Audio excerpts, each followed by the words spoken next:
The one on OneNote, give me 2 seconds and I'm pretty sure I can have it up.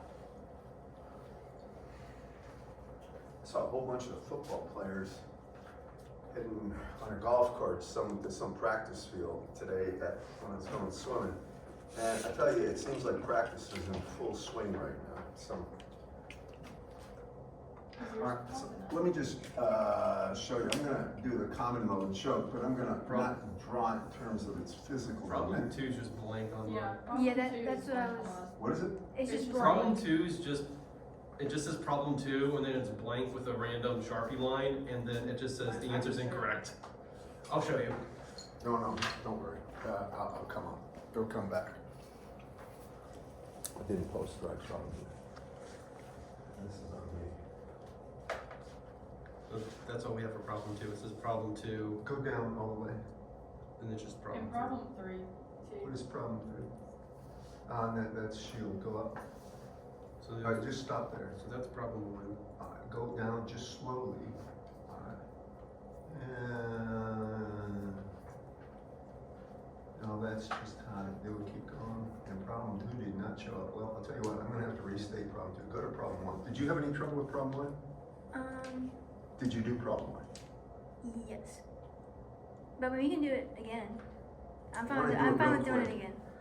Because this is the typical kind of a problem that I would give, and that for some reason, if you don't do them, people have problems. I'm just gonna do this quickly. I think these are small a and small b, is that right? Yes. And these are capital A and capital B. And so, and there's a mutual here. So what he says is, he gives 2 different pieces of information. One is if these things are hooked in series, and what he means by that, and I'll show you. He's going to do this. First, what's the frequency on this? 50 megahertz? 50? Yes. That's actually quite high, 50 megahertz. And when we have these, we have part A, or the first part, I might say.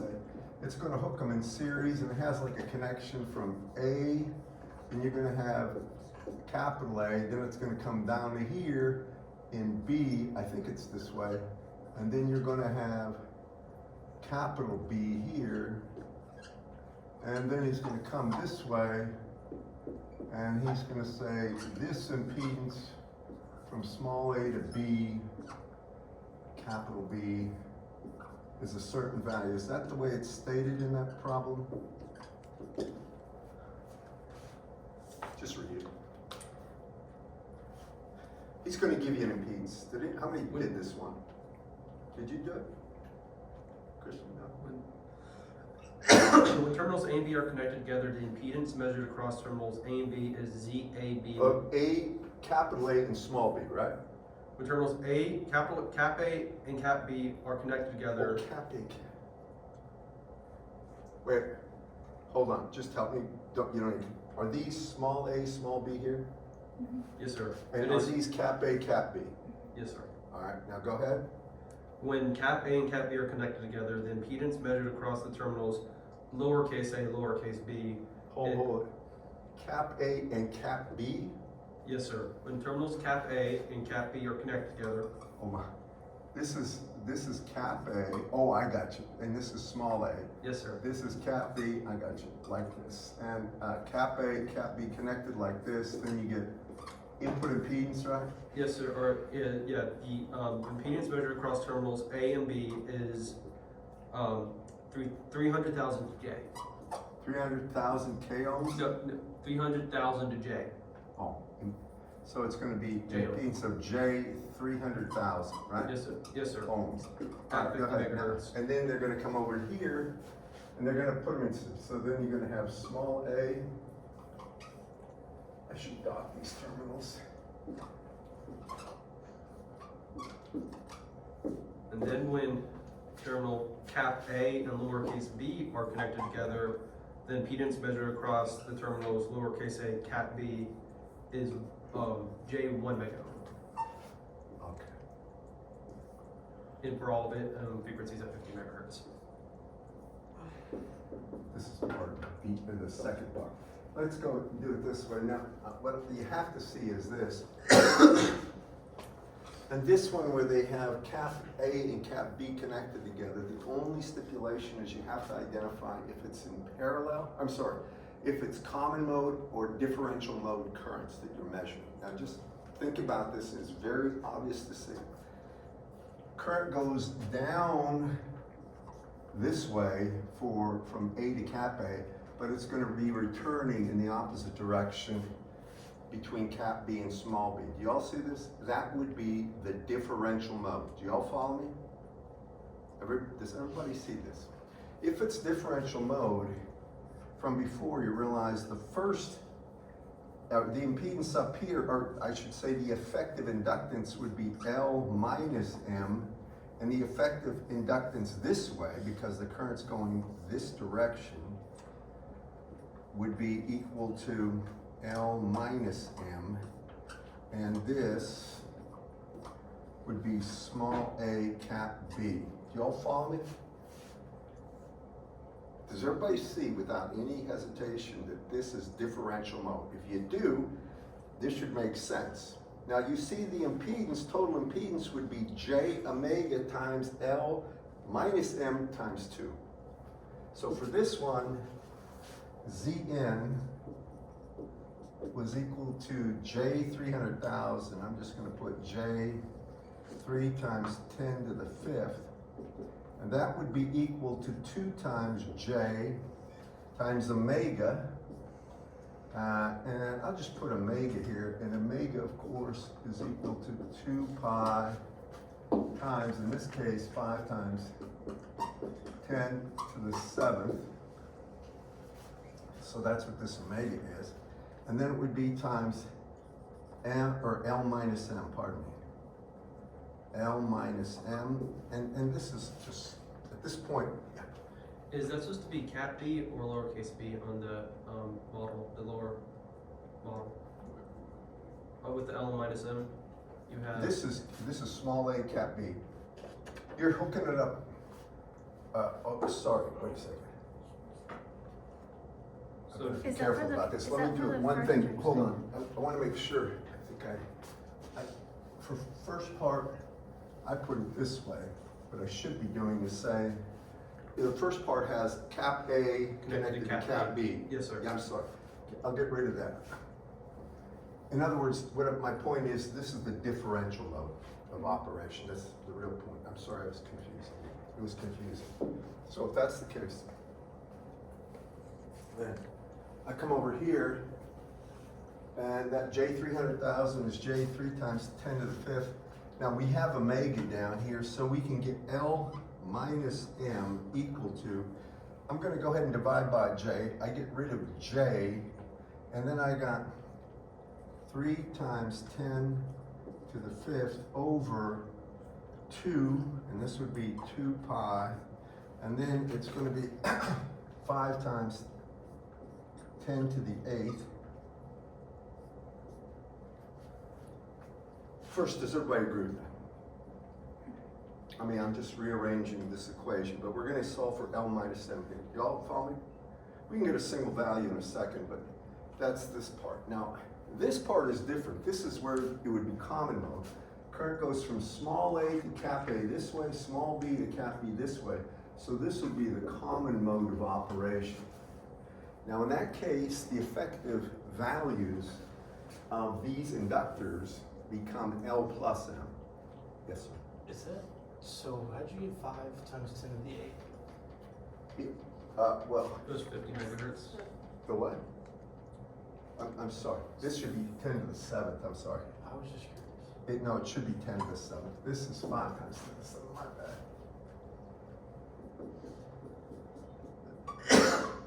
I'm very sorry about that. You're absolutely right. It's just the frequency. 2 pi times the frequency. Okay.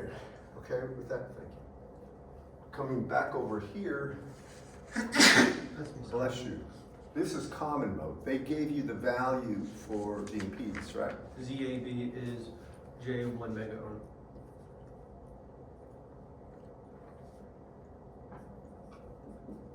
J, and that would be just 10 to the 6.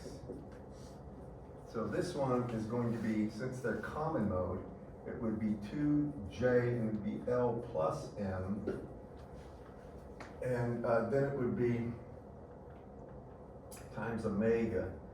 And omega would be 2 pi times, and this is 5 times 10 to the 7th.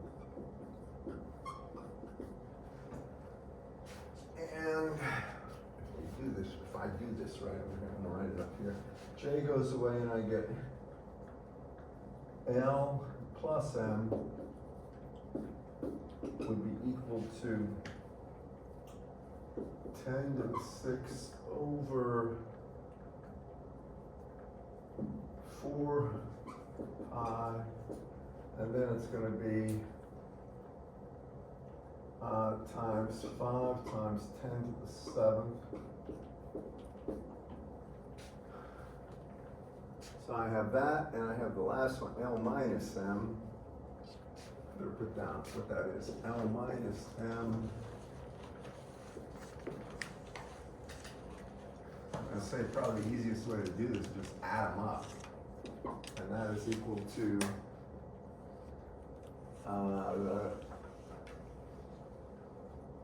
3 times 10 to the 5th, right?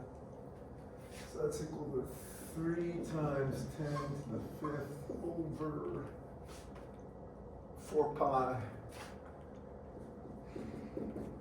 And then 5 times 10 to the 7th.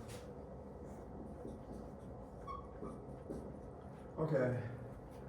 At this point, it doesn't matter how you do it. I'm going to add this plus that, so I get 2L would be equal to, this is going to be 1 over 4 pi times 5 times 10 to the 7th.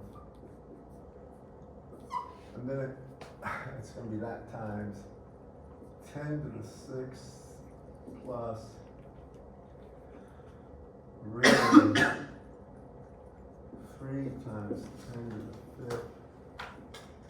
Is that going to be 1.3 times 10 to the 6th over 4 pi times 10 to the 7th, 4 pi times 5 times 10 to the 7th, and that's 2L, so L should be equal to, you can tell me if I'm right, L would be half that is 1.3 times 10 to the 6th divided by 8 pi times 5 times 10 to the 7th. Let's see, what do we get here?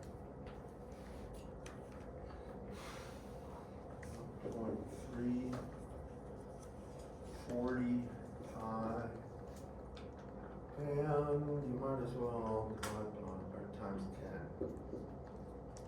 So 1.3 over 400 pi.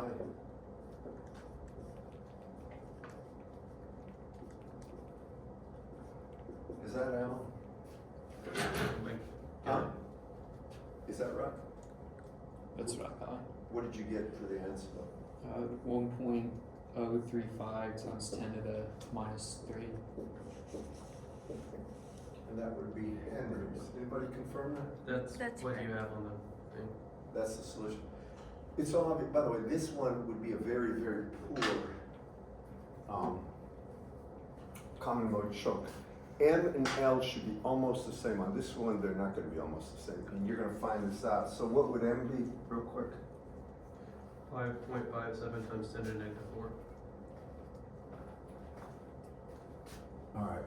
M is 5.57 times 10 to the minus 4th.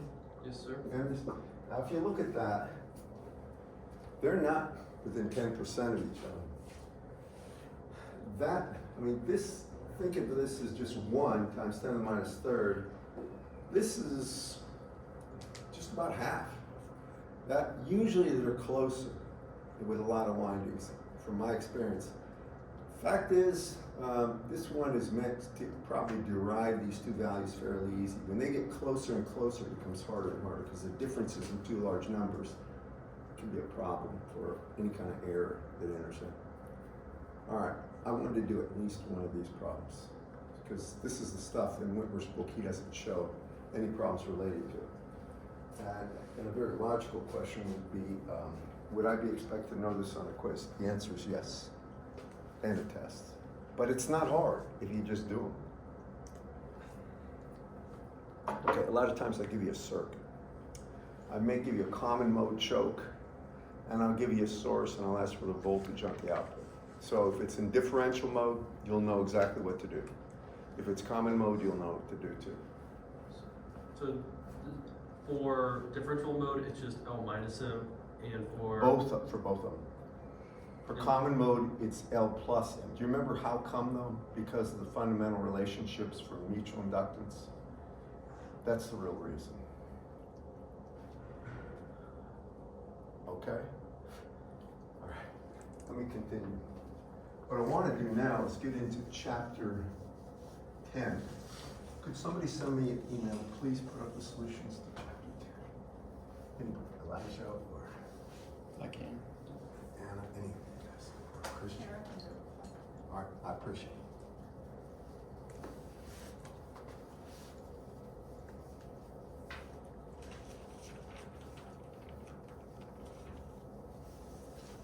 And I'm wet. I look at the weather and it says showers this afternoon. Problem is, when we get out of here, it's probably gonna be raining. Probably.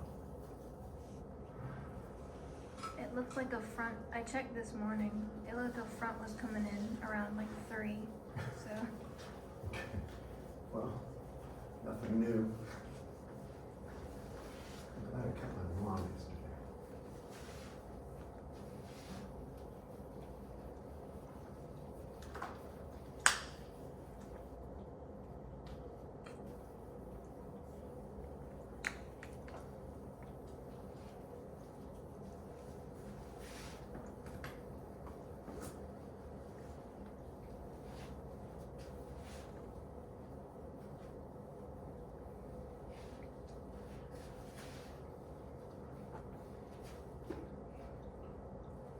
All right, so now we're into chapter 10. I told you about these boards, right? You have copper on one side. It's a thin amount of copper, and believe it or not, the way they designate the thickness is not in microns or mils or inches or anything like that. It's in terms of ounces of copper, believe it or not. Now here's what they mean. How many ounces per square foot is usually the measurement, which translates into, they know the density of copper, and so they get a thickness from that because the volume times mass density would be so many ounces. Do you all follow me on this? I hate that measurements, and it had to be done long ago because this is just typical way of doing it. Thickness should be, in this modern era, in millimeters or microns. It should be in terms of some subunit of meters, but it's not. Anyway, the whole idea with these things is they're going to take this, and this is just listen, don't worry about the math here. They're going to take these, if we just look here, remember there's a thickness of copper here and a thickness of copper here. So what they really do is this. Remember, this thing goes on forever that way, coming out of the board. They're going to go ahead and they delineate a pattern, and then they get rid of unwanted copper. So it looks like this. At the end of the day, they may have one line that looks like this.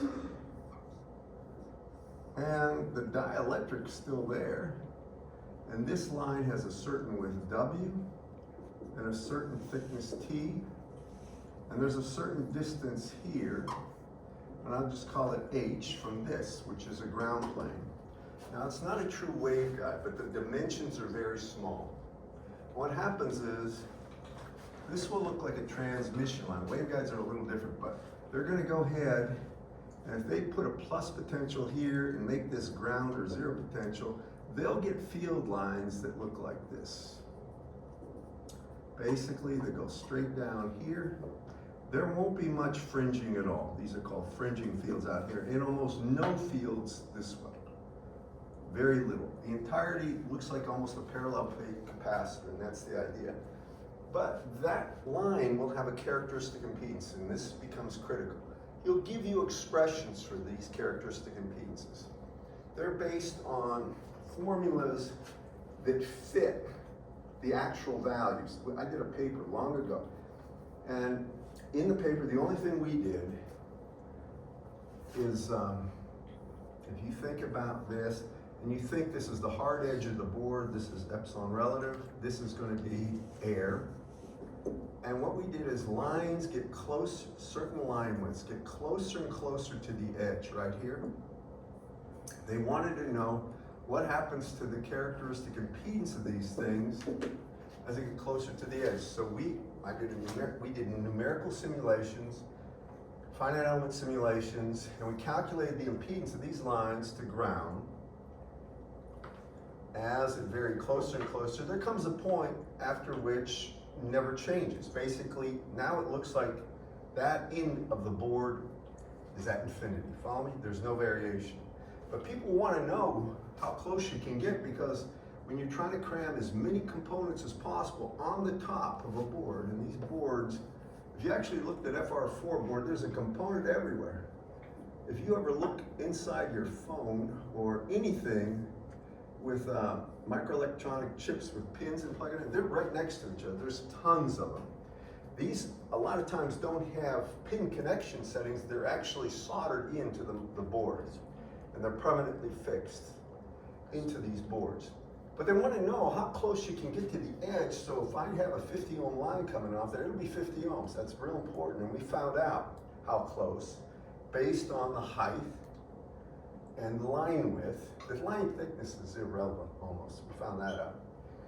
And what you should be surprised about is this value epsilon relative plays a huge role. If you get an epsilon relative of about 2.5, you can't get that close. You got, I mean, honestly, if the height is h, you can't get within half that before the line impedance starts being affected. But if the epsilon relative is like 10, you can almost get right next to it and doesn't seem to affect it. So that became something we learned that became critical. And we published this thing. Anyway, it was important to know that. But the takeaway for you is this. The formulas that are in Whitworth's books about approximating the impedance based on the dimensions, the width, height, value of epsilon relative, and thickness of that, honestly, you can look at them, but the easiest way to look at this, if you wanted to just get a course estimate, is this. Think about this now. If you had a parallel plate capacitor, thickness T, or a distance of separation D, and had a value of epsilon relative in there, and you didn't care about the long dimension, but you had this dimension W, how would you get an estimate of the capacitance per meter? I'm asking you this. Just think now. Well, anytime you have a problem like this, go to the problem that you understand that's similar. What's the capacitance of a parallel plate capacitor? It's proportional to the area of the upper of one of the plates. Do you agree with that? Then it's got to be inversely proportional to the thickness, and I think I used D, right? And there's one other term, it is epsilon relative times epsilon naught. No, epsilon relative times epsilon naught. That's about the capacitance, okay? Now, if you have what's called TEM propagation, and a transmission line is TEM. Do you know what TEM means? I mentioned this long ago. Anyone? What does it mean, Nathan? It's transverse or magnetic. He's right. It means the electric field and the magnetic field are transverse in their propagation. Follow me? Or, even if they're not propagating, the electric field is perpendicular to the magnetic field. Typically what they say is the wave is propagating perpendicular to both of them, if it's a propagating wave. It doesn't have to be. For a TEM effect, and this is a TEM transmission line, so it's propagating down that way, the propagation direction would be this way. You would have an electric field that would be in this direction, and you would have a magnetic field perpendicular to it. This is just standard. Doesn't matter if it's a coaxial cable or this is called a coplanar line. Doesn't matter what kind of transmission line. TEM. If you have TEM, and write this down, because this is a sweet formula. If and only if, that's what we used to put in math that way, mathematics. If and only if a TEM propagation occurs, then C times L would be equal to mu times epsilon. Now remember, that's C. Y'all follow me on this? So guess what? We can get the inductance by assuming, and this is going to be per meter, so it's per meter. If I get 1 meter down here, this would be the capacitance ideally right there. It's assuming D is much, much smaller than the width. Y'all follow me on this? So if that's the case, then we can get L. And L would be equal to simply mu epsilon over C. I'm not done yet. Does everybody follow the reason? Now mu will almost always be mu naught in any of these materials. There's nothing that I know that's a magnetic laminate or any kind of board made with magnetic, because it would defeat the purpose. It would be high loss. But if that's the case, the key is the characteristic impedance. Now, what is do you remember what the characteristic impedance is of a transmission line? I bet some of you might. That's that long-winded. Well, if you want it in terms of the intrinsic parameters, it's J, right? The intrinsic piece, that would be a point form. It would be at a point would be equal to J omega mu over sigma plus J omega epsilon, right? If you don't remember exactly, you're gonna have to take my word for it. Or it'd be square root of mu over epsilon. Do you all remember that? Well, for this one, it's actually equal to, this would be with macroscopic parameters or large scale lump elements, they call them, the square root of L over C. Now look at that, take a look at it.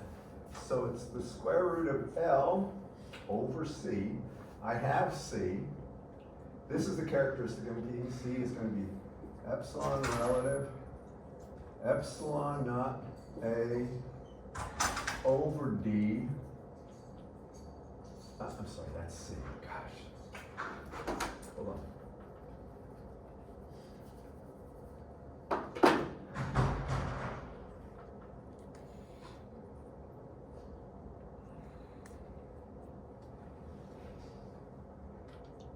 Really, the square root of mu over epsilon here.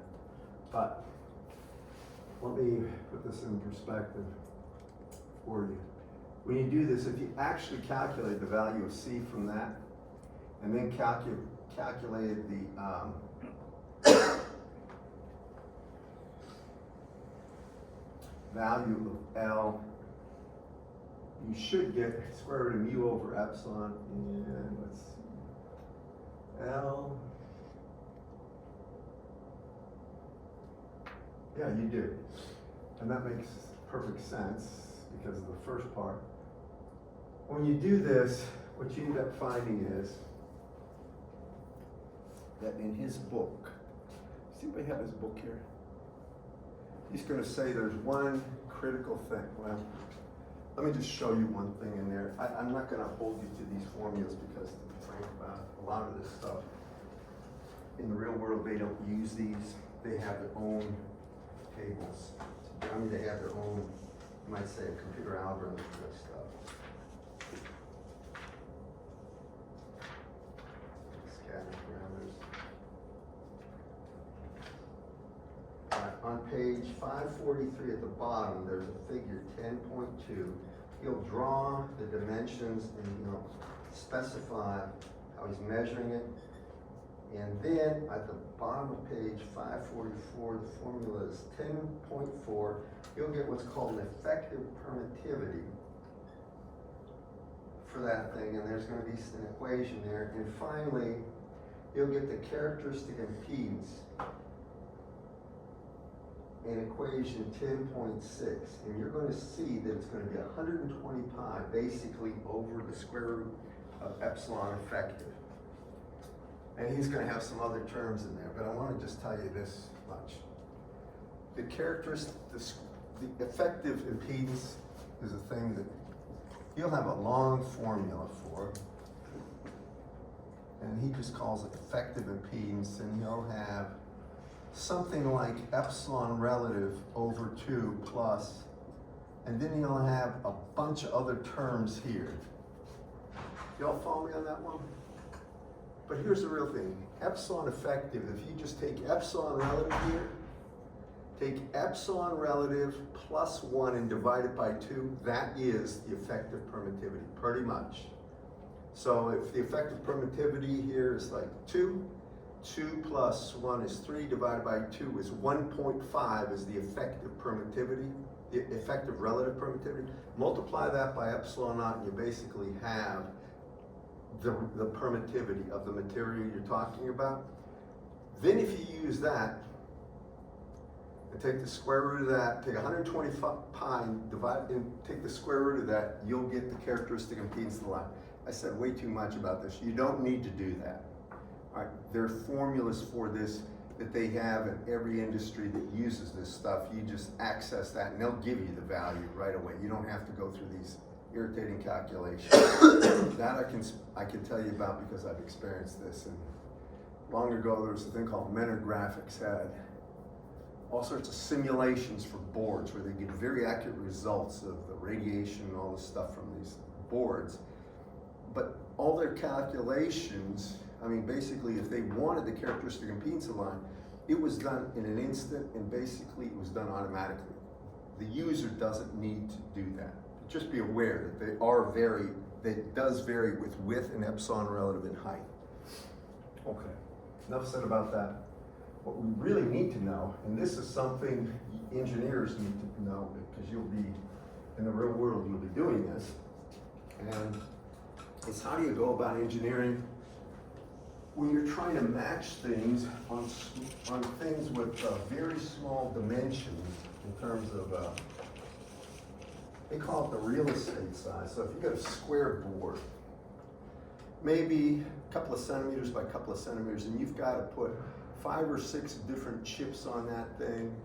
You're trying to organize this thing so that there be no EMI, electromagnetic incompatibility. And you're trying to also match the different lines. You know how impedance matching was so critical anytime the length of a line was more than a tenth of a wavelength back in EMAG 1? Do y'all remember that? It's still the same way. Well, in EMAG 1, you were taught to match things with stubs. These are long pieces of transmission line that are either shorted or open at the end. Y'all remember that? That takes real estate, it takes size. You don't have that, so we use real elements, preferably capacitors. This is where we're going. This is how to do impedance matching when you don't have, when you can't use stubs, which is, in some ways, it's nicer to do it with a piece of, a real capacitor, a real inductor, but there are some things you have to be aware of. All right, now this part of the lecture, you're gonna have to be really attentive to, because it gets a little different. And I have to, could you, Elijah, send me something? And just say email rotated Smith chart to class, okay? So now we're gonna talk about matching.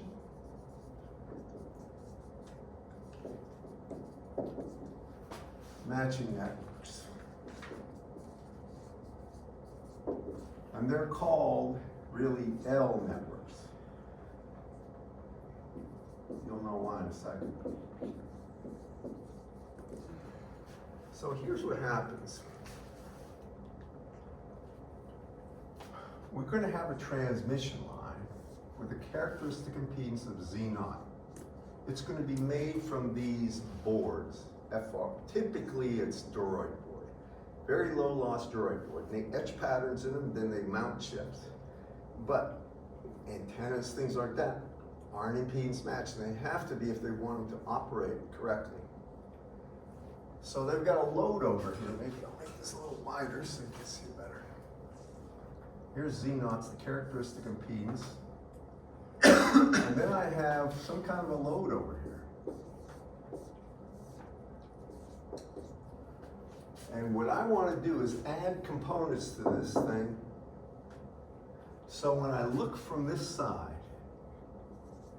it looks like Zn at this point will just be the characteristic impedance Z0. Can everybody follow me on that?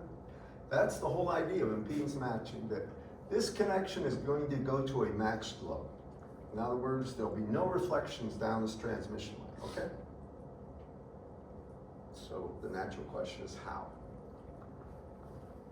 And for that, I'd have to create something called a rotated Smith chart that I'm going to put over here, and I'll explain exactly why in a second. So we're going to have something, and it's going to be, you know what a Smith chart looks like, so I'm going to try to freehand one.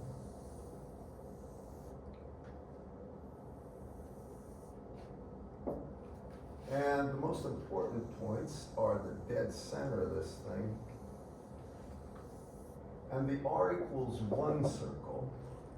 And then there's something I call the North Pole, but this is the J1 point. And then the South Pole down here is the minus J1 point. This is infinity, and this is 0, and that's yield common Smith chart. Now, a rotated Smith chart has something a little different. It has an additional circle, and it's as if this circle was folded here. Same exact circle, but this is called a rotated circle. And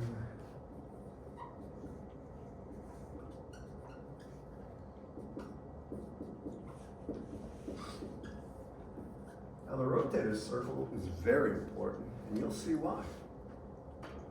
Okay.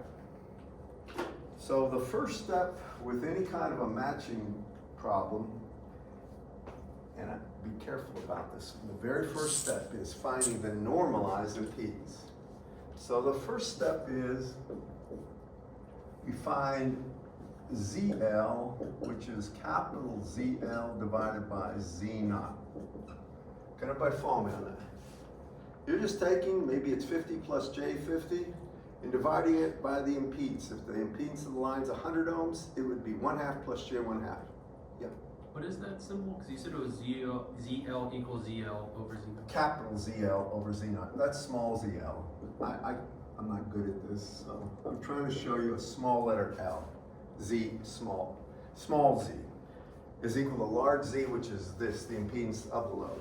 With me? Now, there's 3 possibilities. Now, please listen. I need your attention.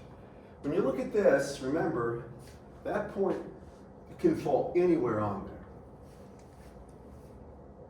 If it is inside the 1 circle is where we go first. So if you plotted the normalized impedance of the load, if it's inside the 1 circle, and that's what we put. So here, we're going to assume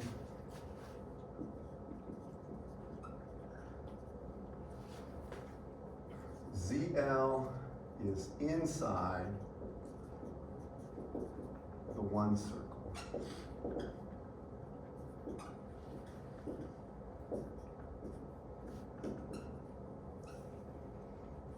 It doesn't matter what you call this. This is the 1 circle right here. It just means 1 circle. Anything inside there, we're writing the rim of that.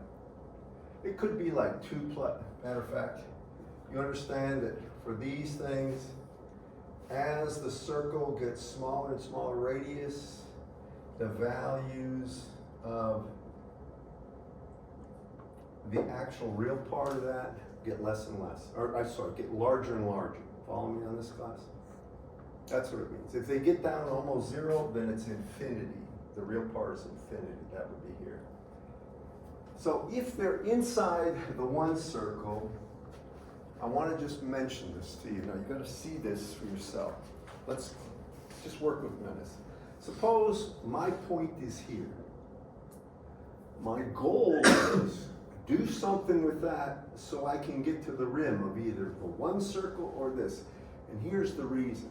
If I can somehow do something to this, and you're going to see what we're going to do, and get to either that rim or that rim, Now, on this rim, this is an impedance, it would be like 1 plus J5. Y'all follow me?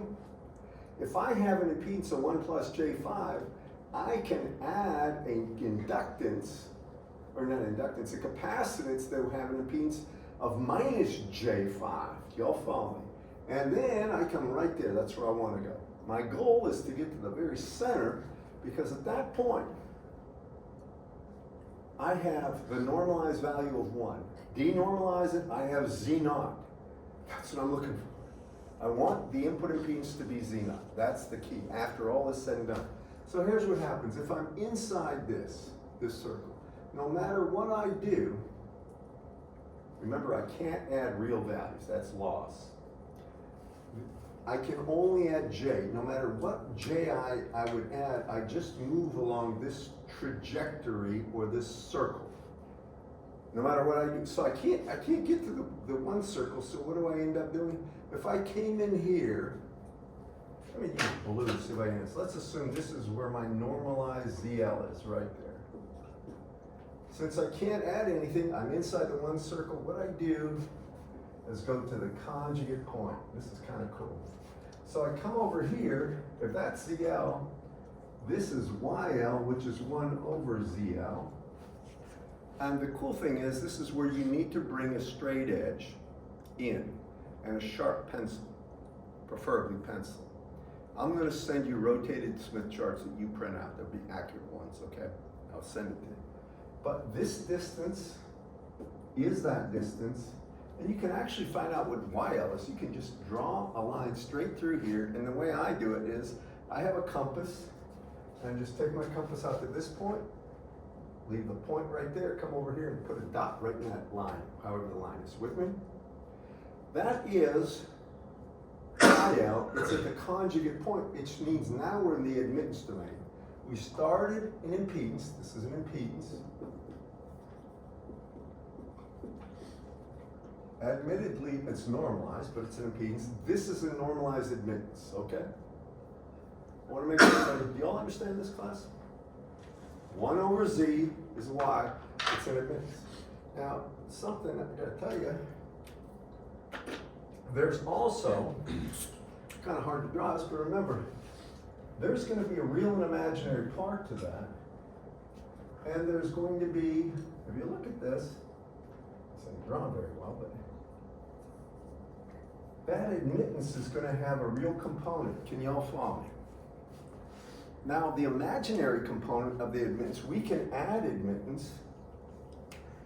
Think about this, and we'll do a problem. If I add admittance, or subtract admittance, I should say, I can get to this point, or I can come up this line, and I can get to this point. Do y'all see it? That's where I want to go. And here's why. Remember, we're in the admittance domain. If I go from there, the way I recommend you label these things, the very first point that you come in at, put a 1 there and put a circle around it. That's always impedance. With me? Now, if you need to go to the other domain, like we did here, because we're inside the one circle, this is the admittance domain. So this is admittance or Y domain.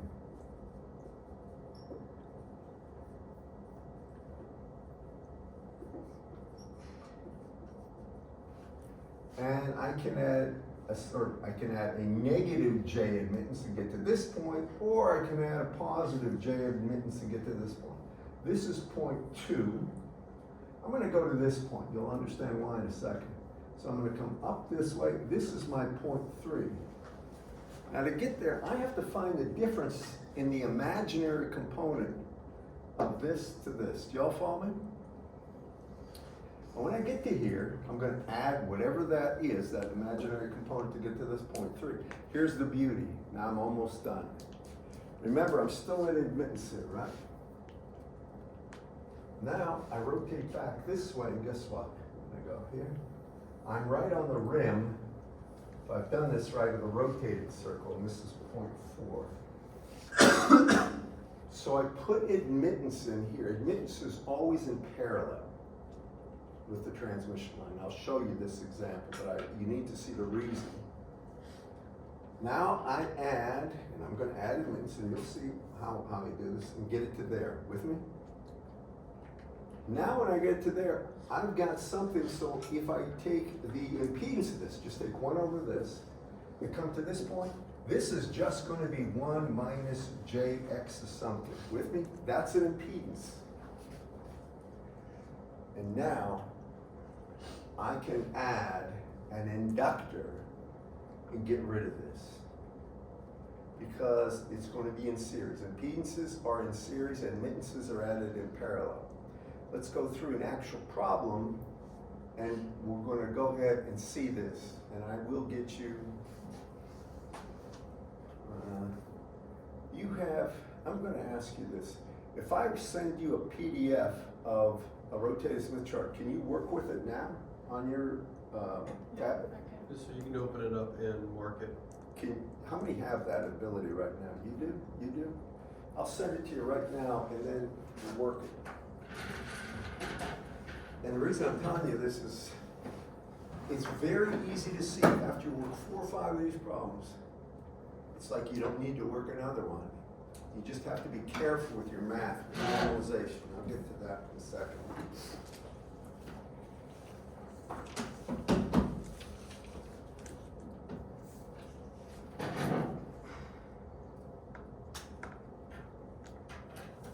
Is anybody taking more than 4 courses this summer?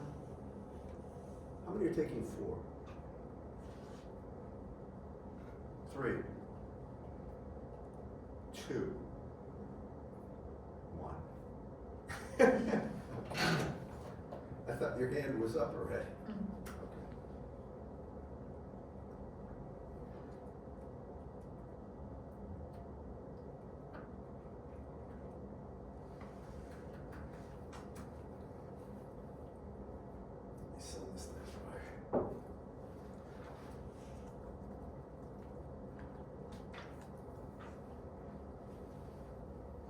Spray bottle? No, there's a behind spray bottle that. behind your monitor, but there's also the wet wipes. Yeah, I got one of those earlier. Get one in a bit.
see if you get this.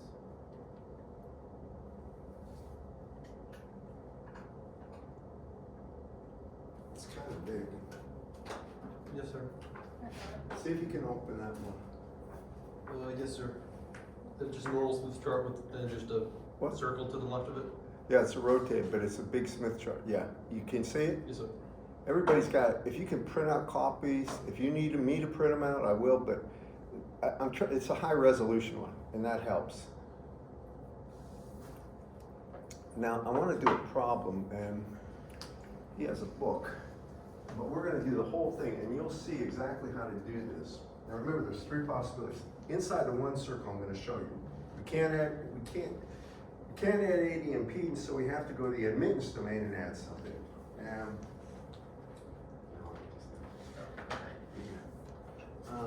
So this is in the next section. Don't worry about it anyway. This is matching. And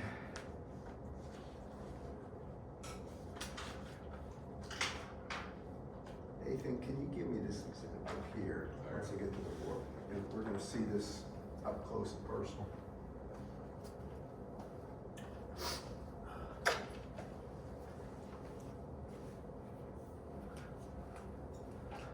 That's fundamentally what we're going to be using.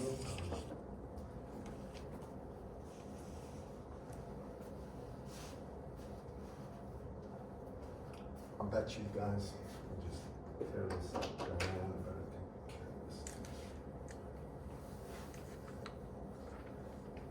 You know, if your eyes are like mine and maybe not as sharp as they once were, make sure you use glasses when you do these.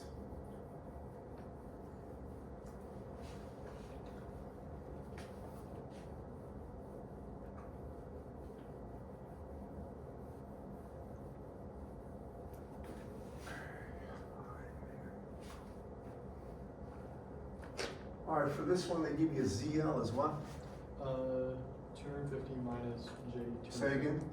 250 minus J 251. That's big. And what is Z naught?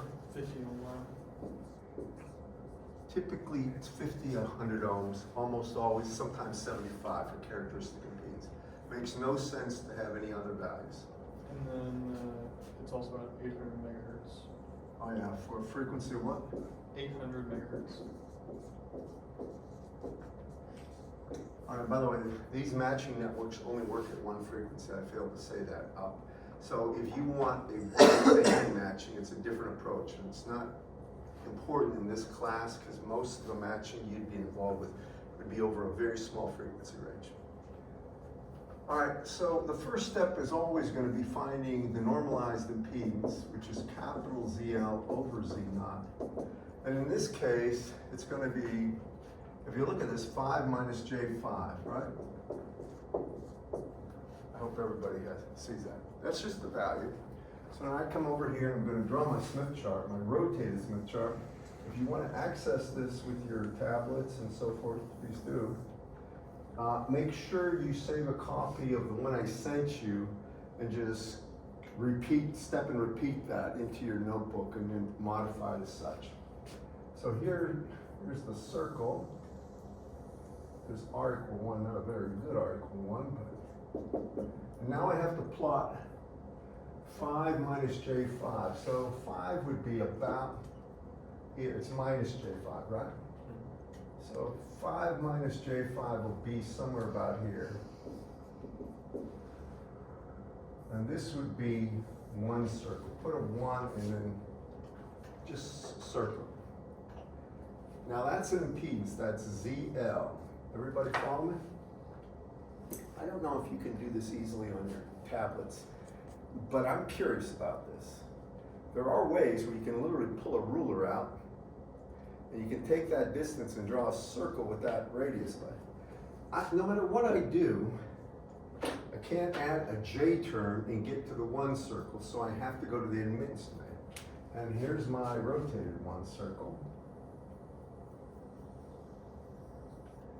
So I go from here, and I literally draw a line right straight through here, and I come to a point here. That's point 1, YL is equal to 1 over ZL. And if somebody can give me that, I'd appreciate that. You can literally take 1 minus J5, 1 over that. 0.2 plus J.2, is that it? I'm afraid to say.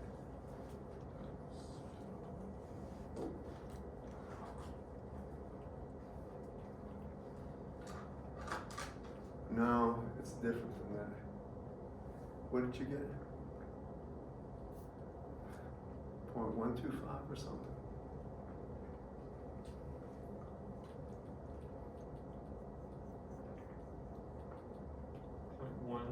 What?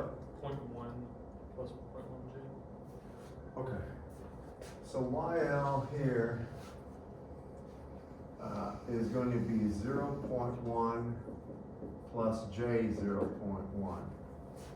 Now, we have a choice, but I need to make sure you understand. We are in the admittance domain. You all with me?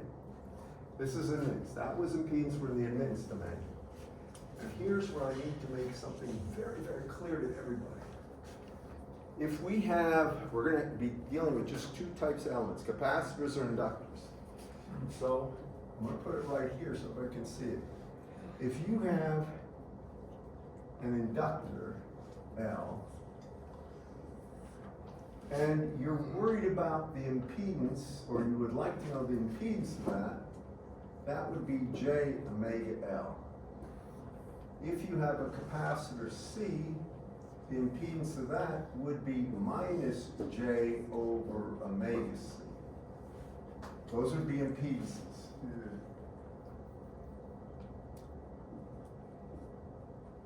With me, class? Now, normalized impedances is what we always worry about.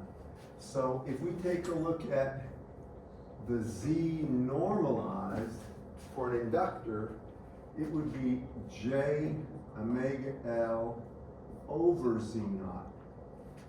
If you're talking about the normalized impedance for a capacitor, it'd be minus J over omega C Z naught. I'll get out of your way, but does everybody follow the reason? Normalization means we always divide by the characteristic impedance.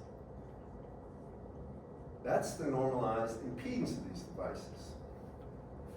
And the normalized admittance of these devices, or I'll call it YN, is simply 1 over the normalized impedance. So for an inductor, it would be minus J characteristic impedance over omega L. And the normalized admittance of a capacitor would be J omega C times Z naught. Can everybody follow me on the reason? Anytime you see that sub-amp, it just means normalized, or divided by the characteristic impedance for a normalized impedance, or really, it would be divided by the normalized admittance, which is 1 over Z naught, for a normalized admittance. Now, here is a very important idea. We're going to add an admittance. An admittance is always going to be in parallel. Follow me on this, class? So it means I'm putting something right parallel with ZL next. It is either going to be a capacitor or it's going to be an inductor. Follow me? If I go this way, I'll need your help on it, or somebody with good eyes that can expand on your Smith chart and find this point 1 plus J1. If you look, there's going to be one of those ginormous circles right here, and you're going to see a real part here of 0.1. I got it from that. And I want to move from this point that's 0.1 to this point. Can somebody tell me what this point is? I know the real part is 0.1, but what's the imaginary part? And the imaginary part would be this trajectory right here. In the book, it says it's 0.1 plus J 0.3. Can everybody follow that? So this is 0.2 right here, and this would be 0.3. And the way I'm going is, I'm going from here to here and from here to here, but I'm gonna add something. Can everybody follow me? Let me understand this. You'll see why in a second. I need to add a plus J admittance. Now we come over to this chart. You get real good at this. When you look over here, what's got a plus J admittance? A capacitor, right? So we're going to add a capacitor in parallel that will have this value. We're going to put a capacitor here for sure.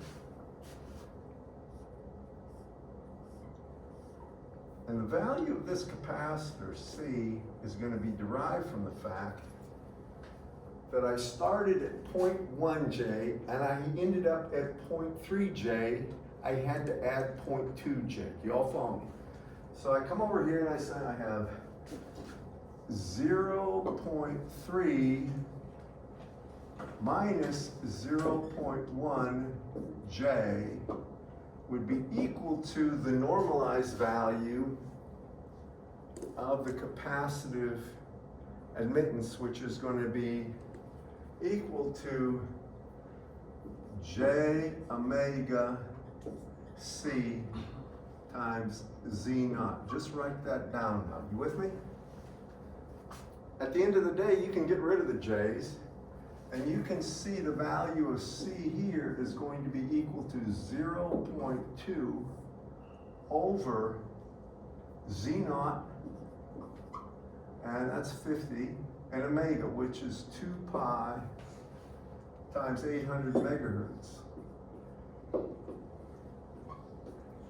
So we can get the value of that capacitance in a second.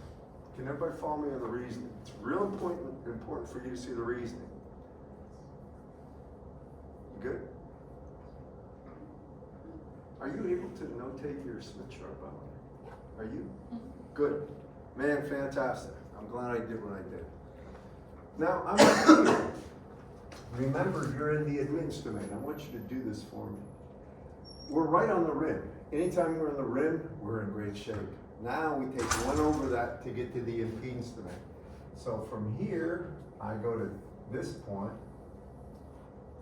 and that's 0.4, and here, I know the real part should be 1, and it should be minus J something. Tell me what that minus J something is. 1 minus 3J. Is it 3? Okay. Somebody just try that. If you take 0.1 plus J, 0.3, and take 1 over that, you should get 1 minus J3 if you did it right, roughly. I hope. This is where that 1 over these terms sometimes there's odd answers that somehow come out, and I think it's because you didn't put a parentheses around 1 minus J or something. Or 1 plus J, I should say. Did you get that? Okay. Now, we're right here. We're at 1 minus J3. What do I add to get to the, this is where my goal is, dead center, class? Remember, this center point is 1 plus J0. So, I've got minus J3, I need to add a plus J3, and now this is impedance, right? Started impedance, went to admittance, from admittance came back to impedance. Now I've got to add a series element, which will be an inductor.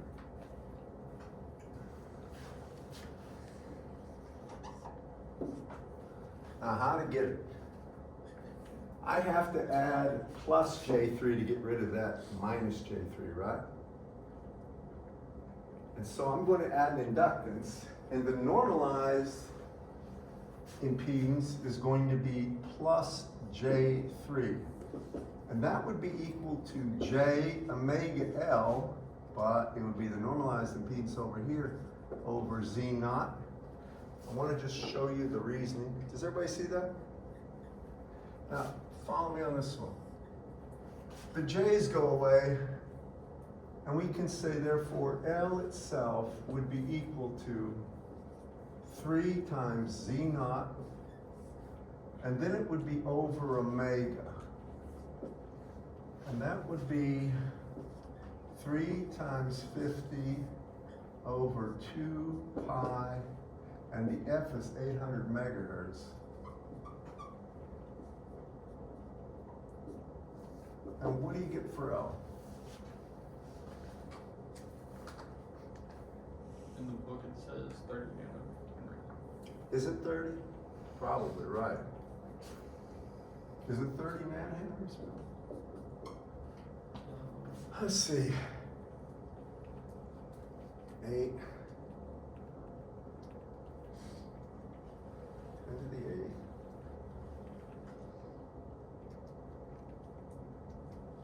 I'm not sure. Is that right?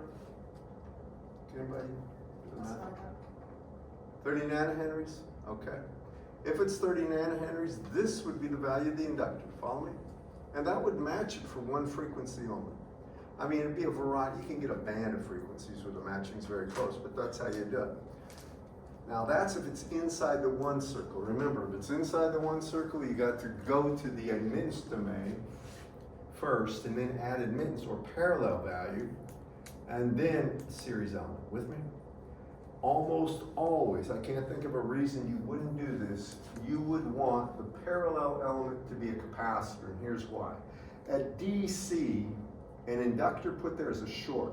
A lot of times these circuits where you're matching are going to be coming off BJT, bipolar junction transistors, and they have DC biasing. You don't ever want to put an inductor in parallel if you don't absolutely have to. Follow me? An inductor in series never interferes with DC.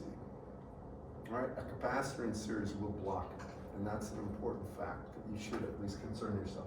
So this is the method if you want a capacitor in parallel, inductor in series, assuming you're inside the rotated circle. I just want to make mention of something where you would switch. You'd have an inductor first and then a capacitor second, which would be horrible, but it would happen. If I went from here to this point, instead of going this way to add a capacitor, I added an inductor by going to the opposite pole right here. Follow me? This value would be the conjugate of that. This would be 0.1 minus J.3. Follow me? Then when you came up here, you would get the conjugate of this value. This is 1 minus J3, you would land at 1 plus J3. And instead of adding an inductor to get rid of that plus J3, you would add a capacitor to get rid of that minus J3 in series. Remember, capacitor reactance is what? Minus J over omega C. Normalized, you would divide it by Z naught, and you would set it equal to minus J3. And you'd solve for the capacitor, but that is not the ideal design. That is. Remember, inductor in series, capacitor in parallel. You with me? Let me just finish this thought, and I bet you see it. So, what happens? Nathan, can you go to the next example in there where he's going to say, what if we're inside the rotated circle? You can almost guess what's going to happen, but I want to just do it real quick. I'm not going to hold you long. It's going to be fairly fast. I know you have classes.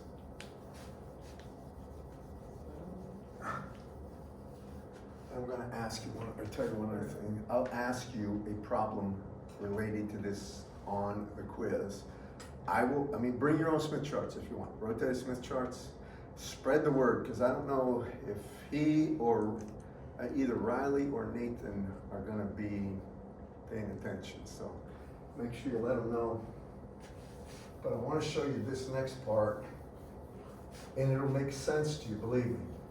Now, it's not hard to do these problems. That's the reason I'm not worried about you understanding. There's some tricky ones. In my opinion, trickier stuff is in random than this course. It's my opinion. So what if we have, this is going to be ZL, but this is going to be one where ZL is going to be small. We're going to add a matching network over here. And now we got Z out here. But what happens if Z, and give me an example, but I'm going to first go through this just briefly. Just give me 2 minutes. I'm going to say that the normalized ZL is now inside the rotated circle.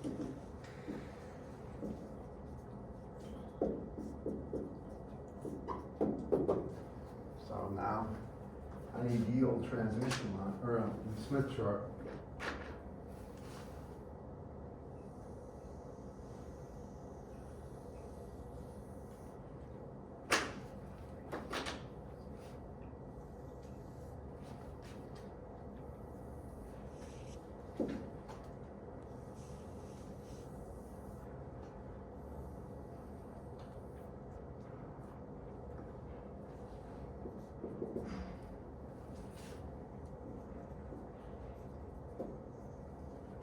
Doesn't matter where it is.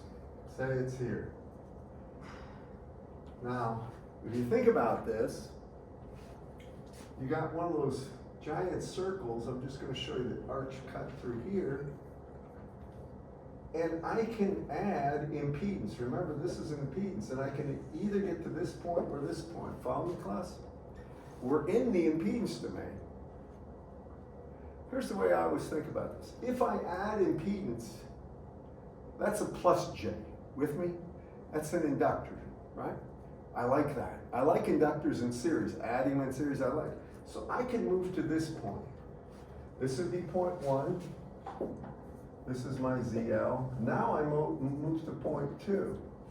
But it's still impedance. You follow me? So series on, an inductor. Now I move over here to admittance. This is the admittance domain. That's point 1, that would be point 2. This would be point 3. Here, I should have 1 minus J something, right? That's the admittance domain. With me, class? Admittance. Now I want to add admittance. And I've got a minus J. I want to add a plus admittance to get to here. Follow me? That's the capacitance. That's just what I want. But first, the series element comes. The very first thing I have here is an inductor. And then I would have a capacitor. And the way I'd get these values, does he have an example here for this one? I think he does. Yes. We'll do an exact one. Does everybody follow me on the reasoning behind this, by the way? This is the element I add. It's called an L section for an obvious reason. It looks like an L, either an upside down or right side up L. Backwards or forward. It's this way. Okay? Does he give Yeah. Z load 10 ohm and 10 plus what? 10. That's it? Yeah. What we're supposed to do? Nuts. Okay, go ahead. And then 50 ohm line Okay. 10, okay? at 1 gig. Huh? 1 gigahertz. All right. Well, I know why you did it. 1 gigahertz. So F equals 1 gigahertz. Is this really? Okay. I believe you. It doesn't matter. We can do it this way. Usually he does an imaginary component because almost everything has it. But if that's 10 ohms, we normalize it. What do we get for ZL? 10 divided by 50, right, is 1/5, right, or 0.2 plus J 0. Guess where that is? Right here. 0.2, right here. And if you look, boy, it's J 0. We can go either way pretty easy. This is a perfect calculations. It's a no-brainer, kinda. Take a look at this. If you look at the J.2 line, the real part, see if you can see this on your actual rotated Smith charts. From here to here, what's the value here? 0.2 plus J what? And you have to read this line to get the J value. What is it? I'm sure he has it in his book, but I can't. It is. Yeah, it's 0.4. 0.4? Confirm that? J 0.4. That's almost the largest, that's probably closer to right here than it is to outer edge. All right, so now I need to add 0.4. Do you follow me? That's an impedance, isn't it? So that means this inductor right here, here's what I need to do. To calculate this, Well, inductive reactance would be J omega L. If I normalized it, I would divide by Z naught, right? And that would have to be equal to J 0.4. Does everybody agree with that? Because you have to normalize the impedance, right? We're adding impedance first in this one, right? So what's L gonna be? Well, if you look at that, L would be equal to 0.4 over, or times Z naught. And then it would be divided by omega. So L would be 0.4 times 50 over 2 pi times 10 to the 9th. And what is that? Nanohenries? 8th. What do you get for this one, guys? In the book it says 4 nanometers. What did you guys get calculated? Can you do that?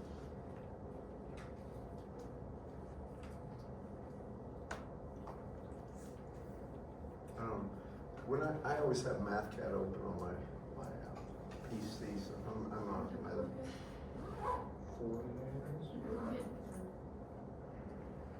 Oh. Huh? It's probably 3, but Yeah. what did you get? I got 3 nanometers. Yeah, That's what I got. 3 nanometers? Sounds right. I don't know if it's wrong in the book or not. It's gotta be, if you think about this, J omega L is the impedance of an inductor. Normalized, you divide it by Z naught. Z naught is 50 for this one, right? Yeah. So that has to be 0.4 because we had a J0 we're adding. With me? Then if you have 0.4, I have to multiply that by Z naught and divide by omega, and omega is 2 pi times 10 to the 9. That should be 3 nanometers if that's right. In the book he goes with capacitor first. He uses minus J. He goes to the bottom one? Oh, Yeah. he puts a series capacitor? Ooh. No. No, you don't do that, Whitworth. Obviously, he must have been drinking. No, don't say that. Don't get me in trouble. No, you don't do that. I mean, you can do it, but I don't see a reason to. If you want a capacitor, if he states that, heck, we're doing it this way. There's a lot of reasons not to do it that way. I can't think of any reason not to do it this way, other than the problem made a statement that the inductor has got to be in series, and he could have said that somewhere. Let's do it this way, all right? So now we've got the right value there, and we're on the rim, and now I need 1 over that. So if I take 1 over 0.2 plus J 0.4, what do you get down here? It better be 1 minus J something.